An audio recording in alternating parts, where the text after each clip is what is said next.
एक है लाइसो जिसका मतलब है स्प्लिटिंग, पटना।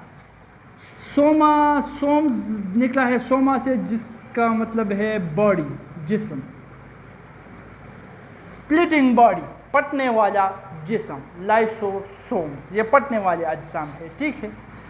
इसको डी डूव ने तकरीबन 1929 था, देख लो, एक नज़र देख लो क्या है, 1949 है, सॉरी, इतना तो याद था कि 19 के साथ 9 है, लेकिन ये भूल गया था। 1949 में इसने डिस्कवर किया था, ठीक है। ये lysosome single membrane bounded organelles है, सिंगल मेम्ब्रेन बाउंडेड ऑर्गेनेल्स है लाइसोसोम। इनके अंदर होते हैं हाइड्रोलाइटिक एंजाइम्स, इनके अंदर हाइड्रोलाइटिक एंजाइम्स होते हैं। हाइड्रोलाइटिक एंजाइम्स ऐसे एंजाइम्स हैं जो और चीज़ों को तोड़ते हैं, उनको हजम कर लेते हैं, डाइजेस्ट करते हैं, ऐसे एंजाइम्स को हम कहते हैं हाइड्रोलाइटिक एंजाइम्स, ठीक है। तो इसलिए लाइसोसोम्स मदद देता है फेगोसाइटोसिस में। फेगोसाइटोसिस हम पढ़ चुके हैं, जब एक सेल किसी सॉलिड चीज़ को एनगल्फ कर रहा है, सॉलिड चीज़ के एनगल्फिंग, सॉलिड एनगल्फिंग को हम कहते हैं फेगोसाइटोसिस। तो जो भी सॉलिड चीज़ जब सेल के अंदर जैसे ही एंट्री मार लेता है, सेल के अंदर सॉलिड चीज़ चला जाता है, तो सेल के अंदर इसकी मेहमान नवाजी, इसका इस्तकबाल लाइसोसोम्स करता है। लाइसोसोम्स आकर यहाँ पर पटकर इसके ऊपर अपना ये हाइड्रोलाइटिक एंजाइम्स छोड़ लेता है और इसी चीज़ को जो सेल के अंदर घुस चुका है उसको पूरी तौर पर डाइजेस्ट कर लेता है। ये होता है काम लाइसोसोम्स का फेगोसाइटोसिस के दौरान। तो सेल के अंदर जो भी चीज़ें, फॉरेन पार्टिकल्स जब सेल्स के अंदर चली जाती हैं, तो उन फॉरेन पार्टिकल्स को हजम करना, उनका ब्रेक डाउन करना, उनको तोड़ना, उनको डाइजेस्ट करना, ये काम होता है लाइसोसोम्स का। लाइसोसोम्स वहाँ पर जाकर फट कर अपने हाइड्रोलाइटिक एंजाइम्स उसके ऊपर छोड़ देता है और उसको उसी जगह पर उसका काम तमाम कर देता है, ठीक। अब इन लाइसोसोम्स का जो ये हाइड्रोलाइटिक एंजाइम्स है, ये बनता है रफ एंडोप्लाज्मिक रेटिकुलम में। रफ एंडोप्लाज्मिक रेटिकुलम से ट्रांसपोर्ट होकर ये जाता है गोल्जी अपैरेटस, गोल्जी बॉडीज़ तक। हमको पता है गोल्जी बॉडीज़ क्या काम करता है। गोल्जी बॉडीज़ जो भी सिक्रीशंस होती है उनको पैक करता है। तो इसलिए इस रफ एंडोप्लाज्मिक रेटिकुलम में जो हाइड्रोलाइटिक एंजाइम्स तैयार हो जाता है वो चला गया गोल्जी अपैरेटस को। वहाँ पर ये गोल्जी अपैरेटस इसके छोटे छोटे बाल बना लेता है, छोटे छोटे बाल बना लेता है मेम्ब्रेन के, एक मेम्ब्रेन में रोल कर इस हाइड्रोलाइटिक एंजाइम्स को बंद कर लेता है, जिसको हम गोल्जी वेसिकल्स भी कहते हैं। इसी को हम प्राइमरी लाइसोसोम्स कहते हैं और इसी तरह से लाइसोसोम्स वजूद में आ जाता है। तो ये छोटे छोटे बाल जो गोल्जी अपैरेटस से निकलते हैं, इसमें रफ एंडोप्लाज्मिक रेटिकुलम से हाइड्रोलाइटिक एंजाइम्स आकर यहाँ पर पैक करके लाइसोसोम्स बनता है, ठीक है। तो इस तरह से लाइसोसोम्स जो है वो वजूद में आ जाता है। बात समझ में आ रही है ना।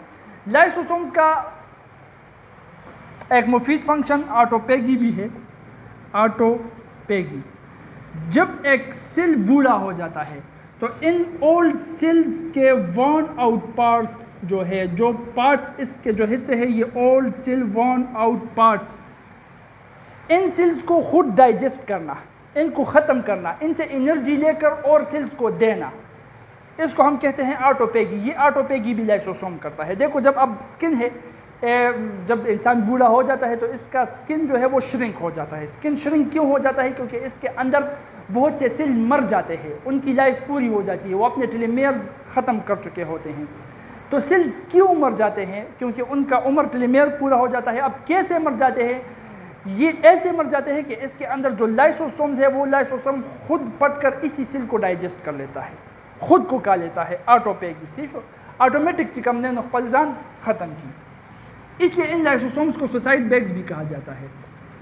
सुसाइड बैग्स, खुदकश बैग, खुद को ही मार लेता है। इसके अलावा जो डेवलपमेंटल प्रोसेस है, डेवलपमेंटल प्रोसेस, जिस तरह के disappearance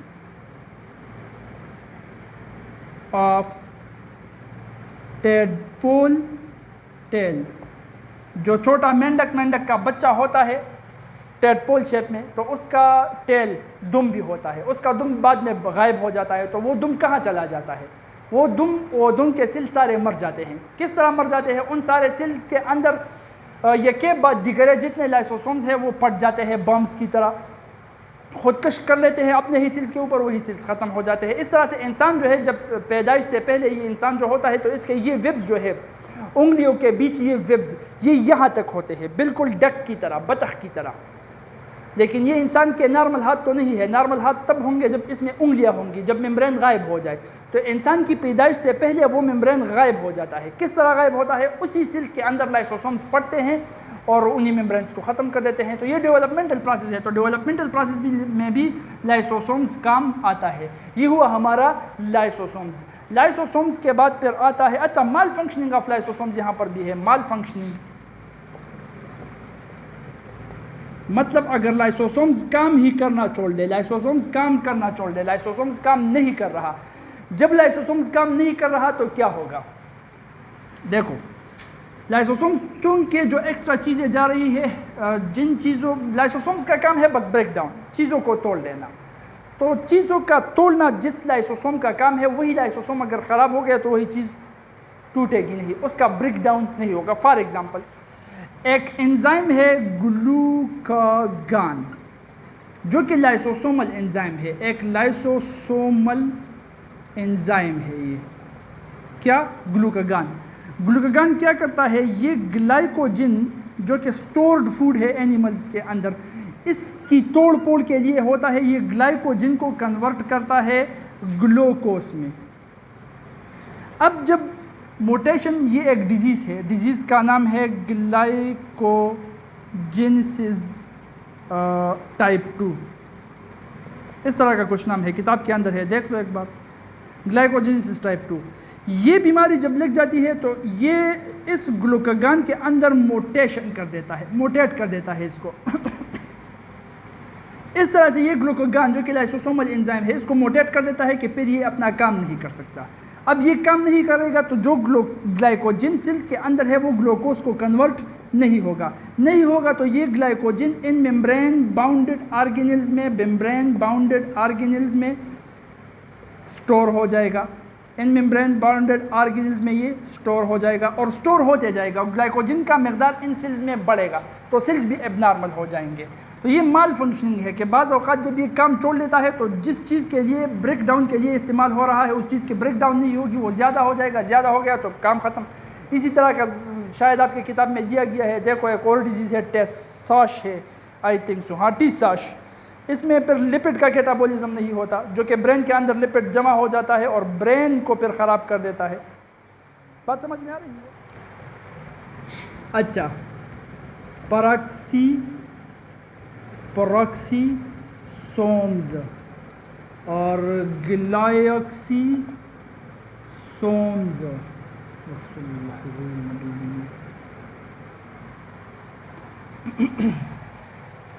पेरोक्सीसोम्स they are just like lysosomes, lysosomes की तरह होते हैं। इसका मतलब ये भी सिंगल मेम्ब्रेन बाउंडेड है। इनका भी शेप जो होता है वो राउंड होता है। साइज़ इनका तकरीबन 0.5 माइक्रोमीटर होता है। इनके अंदर एंजाइम जो होता है वो लाइसोसोम से इनका एंजाइम डिफरेंट होता है, ठीक है। डिफरेंट एंजाइम इसके अंदर होता है। अब कौन सा एंजाइम है, नाम वहाँ पर होगा, मैं भूल गया हूँ, ठीक है। लाइसोसोम के अंदर डिफरेंट एंजाइम होता है और पेरोक्सीसोम के अंदर डिफरेंट एंजाइम होता है। बाकी ये भी सिंगल मेम्ब्रेन से बाउंडेड है और इसी तरह लाइसोसोम की तरह राउंड है, 0.5 माइक्रोमीटर है। काम भी इसका भी पेगोसाइटोसिस है, बाहर की चीज़ों को निगलना, ब्रेक डाउन करना इसका भी काम है। फॉर एग्जांपल ये मुख्तलिफ चीज़ों को ब्रेक डाउन करता है। सबसे मशहूर मिसाल जो है वो ये है कि ये H2O2 हाइड्रोजन पेरोक्साइड जो सेल्स के लिए ख़तरनाक है, हार्मफुल है, इस H2O2 को वाटर में और ऑक्सीजन में तोड़ना, ये इसका काम है, ठीक है। तो वाटर और ऑक्सीजन में पेरोक्साइड को तोड़ना, तो वाटर और ऑक्सीजन पर सेल को कुछ नहीं कहते, लेकिन ये जो है ये टॉक्सिक है, कोरोसिव इफेक्ट्स डालता है सेल के ऊपर, सेल के लिए ख़तरनाक है। तो इसका ब्रेक डाउन करना पेरोक्सीसोम्स का काम है। तो ये पेरोक्सीसोम्स बिल्कुल ऐसे काम करते हैं जिस तरह के लाइसोसोम्स ब्रेक डाउन करता है। और ग्रीन प्लांट्स में ये फोटो रेस्पायरेशन भी करता है। इन ग्रीन लीव्स ये फोटो रिस्पायरेशन भी करता है। ग्रीन लीव्स में, सब्ज पत्तों में फोटो रेस्पायरेशन भी करता है। ठीक है।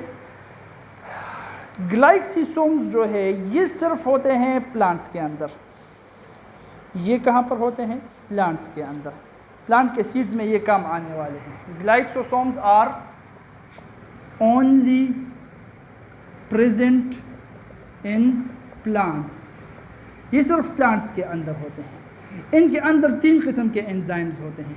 एक है ग्लाइकोलिक एसिड, 3 किस्म के कंपोनेंट्स इसके अंदर मौजूद है। ठीक है। Glycolic acid, oxidase and catalase. ये क्या काम करते हैं? ये क्या करते हैं? ये लिपिड को पकड़ लेते हैं। लिपिड किस चीज़ से बना हुआ होता है? फैटी एसिड से। इन फैटी एसिड को कार्बोहाइड्रेट में कन्वर्ट करने का काम इसी का होता है। तो ये ज़्यादातर ये काम कहाँ पर होता है? ज़्यादातर ये काम होता है सीड्स में। सीड्स के अंदर स्टोर्ड फॉर्म में फूड जो होता है वो फैटी एसिड लिपिड के शक्ल में होता है। लेकिन जब ये यूज़ करने लगता है तो लिपिड की शक्ल में, ये फैटी एसिड की शक्ल में यूज़ नहीं करता, ये कार्बोहाइड्रेट शुगर की शक्ल में यूज़ करता है। इसलिए अब फैटी एसिड को कार्बोहाइड्रेट में कन्वर्ट करना पड़ेगा सीड के अंदर, ताकि ये जर्मिनेट हो जाए, इसको अपना खुराक मिल जाए। तो ये कौन करेगा? यही काम इसके लिए ये बंदा करता है, ग्लाइक्सिसोम्स। ग्लाइक्सिसोम इसको कहता है कि फ़िक्र तुम ना करो, मैं हूँ ना। तो मैं हूँ ना ये आ जाता है, लिपिड को, फैटी एसिड को कार्बोहाइड्रेट में तब्दील कर लेता है। जिस सीड के अंदर लिपिड नहीं होते उसके अंदर ग्लाइक्सिसोम्स भी फिर पाए नहीं जाते। ये पैराक्सिसोम्स और ग्लाइक्सिसोम्स की शॉर्ट सी इंट्रोडक्शन हो गई। इसके बाद है साइटोस्केलेटन।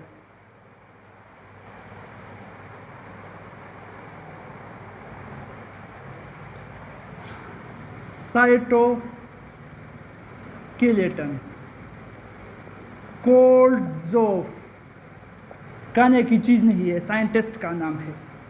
1928 में इसने डिस्कवर किया कि सेल के अंदर इनसाइड द सेल कुछ फाइब्रियस स्ट्रक्चर्स हैं, और ये फाइब्रियस स्ट्रक्चर बिल्कुल ऐसा काम करता है जिस तरह के एक स्केलेटन करता है। स्केलेटन क्या काम करता है? सपोर्ट देता है मोमेंट में और शेप को बरकरार रखने में और शेप को बनाने में। तो बिल्कुल ये फाइबर स्ट्रक्चर भी इसी तरह का काम करता है। तो ये एक स्केलेटन सा बन गया, इसके अंदर एक पूरा सा नेटवर्क है। ठीक है। कोल्डज़ोफ ने तो कह दिया, लेकिन किसी ने इसका यकीन नहीं किया।